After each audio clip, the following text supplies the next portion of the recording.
I'm Kara, and welcome to Soul Inspiring Business. I believe that all of us possess unique gifts and talents that allow us to serve the world and our own growth in the highest possible way.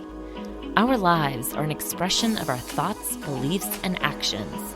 And here, we will explore businesses, thought leaders, and topics designed to inspire, helping propel your own growth so you can live your best and most purposeful life. Welcome to Soul Inspiring Business.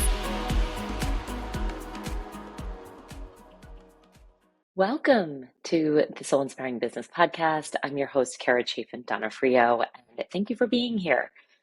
So this has been a weird week. So at the time of this recording, this was a weird week in our world because Charlie Kirk was assassinated, and I have had a pretty difficult time actually wanting to get on the microphone and record an episode, and just because it's been a week of processing. And I don't know that I was, the totally aligned with everything Charlie said, but I also feel like he was, as a godly person, he was preaching values and was respectful of others, and to see I wish I had not seen the video that I saw, and it just really kind of shook me, and I know it has shaken our nation and the world. And so I'm trying to figure out, what's the right message, what is the right message to bring to the podcast today, because this isn't a political podcast, and but I do, we talk about God on the show. I do believe that our highest purpose, and I actually saw a video, interestingly, of Charlie saying something very similar, but I believe that our highest purpose is to align ourselves with the person that God made us to be, and to be the highest expression of that in the world, and to do good for others. I mean, a pretty simple purpose, I think, for us all is the question becomes, how do I align myself with the highest version of myself, with the highest gifts that I was given, whether that's writing, whether that's speaking, whether that's connecting with others and healing others, whatever that gift is that was God given to you. The question becomes, how do I align with that and then use that to do good in the world? And I think that on some level, I mean, I'm in real estate and have a real estate team.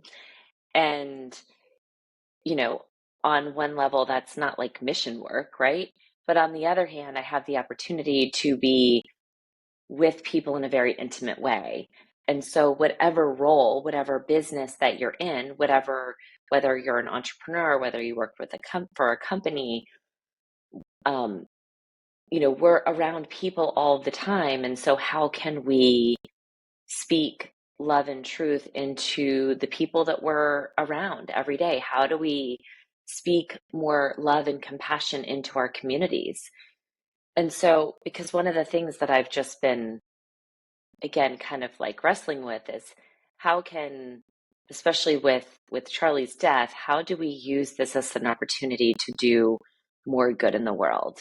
How can we allow this tragedy to propel us into a better future? Because right now it feels so isolating. Like there are these different camps, and everybody's kind of drawn these boundaries around each other. And how can we get to a place where we can dispel those boundaries?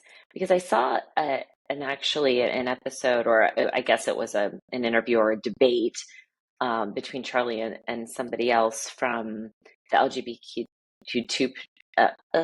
QT community.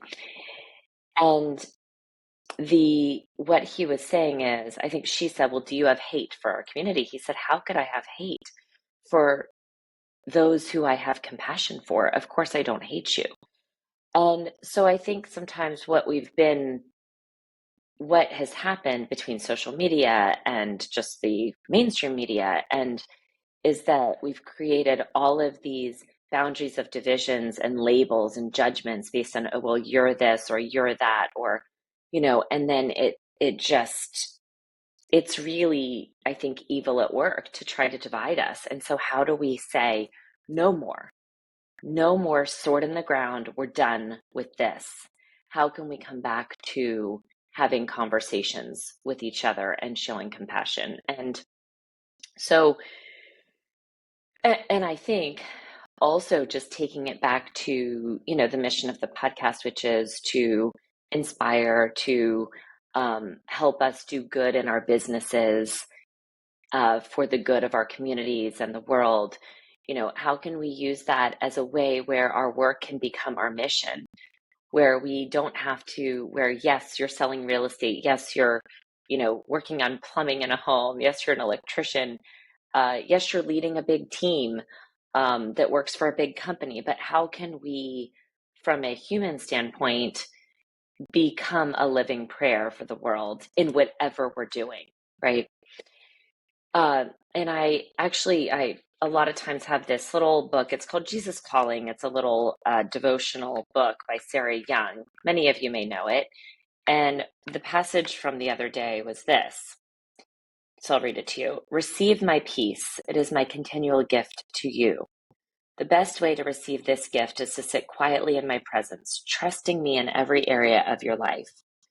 Quietness and trust accomplish far more than you can imagine, not only in you, but also on earth and in heaven. When you trust me in a given area, you release that problem or person into my care. Spending time alone with me can be difficult because it goes against the activity addiction of this age. You may appear to be doing nothing, but actually you are participating in a battle going on within spiritual realms. You are waging war not with the weapons of the world, but with heavenly weapons, which have divine power to demolish strongholds. Living close to me is a sure defense against evil. And then it gives some of the biblical passages. So John says, peace I leave. In John, it says, peace I leave with you, my peace I give you. I do not give to you as the world gives. Do not let your hearts be troubled and do not be afraid. Then in Isaiah, it says, in repentance and rest is your salvation. In quietness and trust is your strength. Corinthians, the weapons we fight with are not the weapons of the world. On the contrary, they have divine power to demolish strongholds. And so I read that and I think, well, how can then we go into, how do we become closer with that which is the divine, with God, with the being that is far greater than us all? How can we, and the message there really is that we become more powerful by actually getting closer to God. So to spend time in quietness, in trust, strength through trust. And so the ways that, I know I've talked about it on the show, but how can we incorporate this time into our daily lives? Because it's very easy to wake up in the morning, have the alarm go off, then, be immediately into the hustle of getting the kids ready and for school, or, going right into work, or waking up and the first thing that we turn on is our phone and we scroll social media, whether it's Twitter or Instagram or Facebook or what have you, right? And so, how can we become more intentional with how we're choosing to show up in the world? Is really, I think, the big question. And also, how can we become more intentional in how we show up for others? So it is this, how are we showing up for ourselves so that we can become strength and peace and become a living prayer in the world? And also, how do we, from that place, then spread compassion in others? And how can we show up for others from a more intentional, grounded place? And I think that really comes from, going back to this passage, spending time in quiet solitude, making moments for yourself where it could be waking up 10 minutes before the household and just not looking at the phone, and in prayer, in meditation, in quiet solitude and trust with our Creator, and asking for guidance. What would you have me do today? Lead me to where I'm meant to do the best good for others today. How can I, bring me the people that most need my help and that I can be the most impactful with? Lovingly remove the people that aren't meant to be in my world at this moment in time, right? So that's the quiet strength. That's the quiet trust. That is spending time being intentional in how we start the day so that we can be a more effective leader.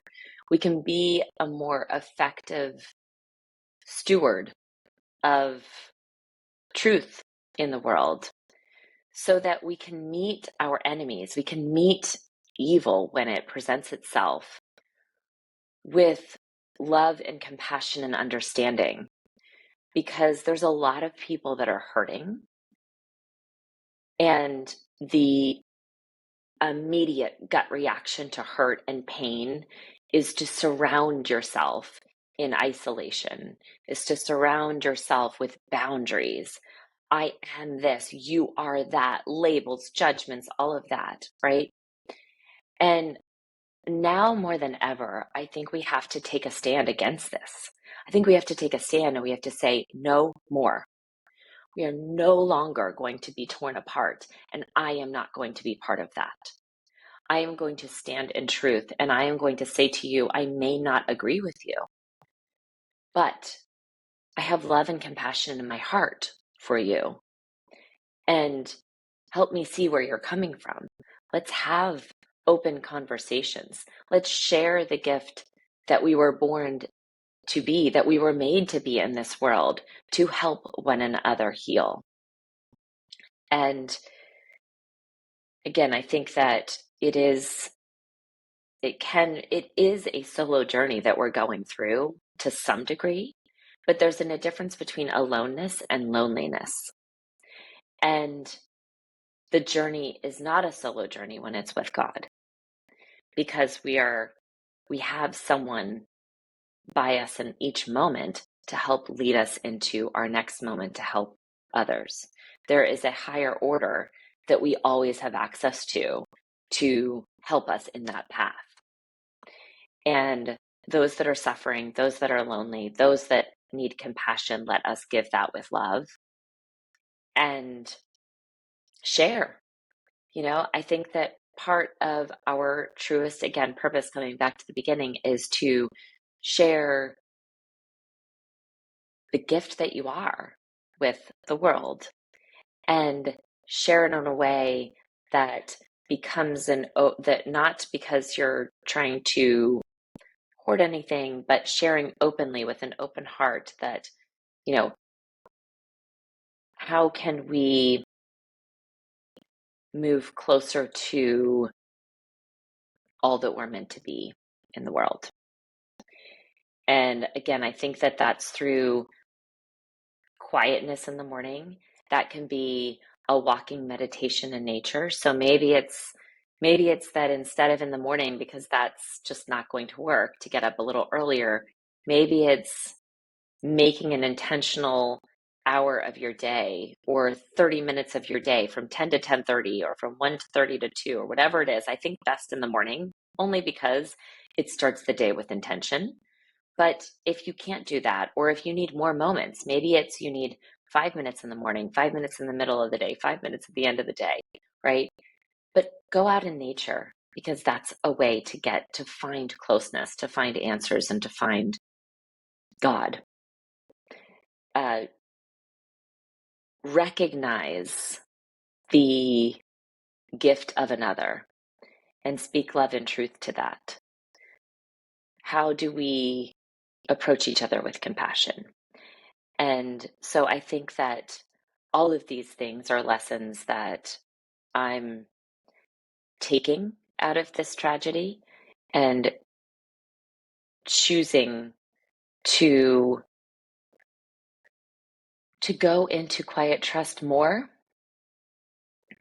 to start each day with that intention, and to know that no matter what business you're in, what line of work you're doing, we always have an opportunity whenever we meet another to, instead of going into our phones when we're in line as standing at a coffee shop, instead of going into this isolating world that's been created in our culture, put the phone away, start a conversation, see how you can help another. Because conversations open doors, they open opportunities. They open opportunities for, quite frankly, not just your business to grow, but they open opportunities to give love and compassion in the world, to share more of who you are. And so the real message is, instead of going into isolation, into a boundary, very protected, frozen world, let's melt that. Let's melt that away and put the phones down. Look for ways every day that you can be a gift for another person. When you do that, not only, I think, do we have the opportunity to live a more fulfilling life, but we can have the opportunities to experience abundance on all levels, not just abundance in wealth, because I think that that comes from more connections too, but because when you're helping more people, you have the opportunities to grow your business and your world. But abundance in all forms, abundance in fulfillment, abundance in knowing that you are the highest expression of who you're meant to be in this world. And there's great fulfillment in that. There's love from that. There's self-love, and that spills over into the love of another. So with that, I wish you a beautiful day, week, and just let's get back to sharing who you are, who you're meant to be with others, and allowing the love within you, all the amazing things that are within you. Love yourself, and let's show more love and compassion to others too. Until next time. Loved being here with you today and would love to connect with you more over on Instagram. My handle is linked to the show notes, or you can just type in @Kara Chaffin Donofrio. And I have something special for you as a free gift, my Dynamic Life Journal. This special book has the power to really help you live a soul-inspired life. Go to freegiftfromkara.com. Easy to remember, freegiftfromkara.com. Until next time, beautiful people, sending all my love.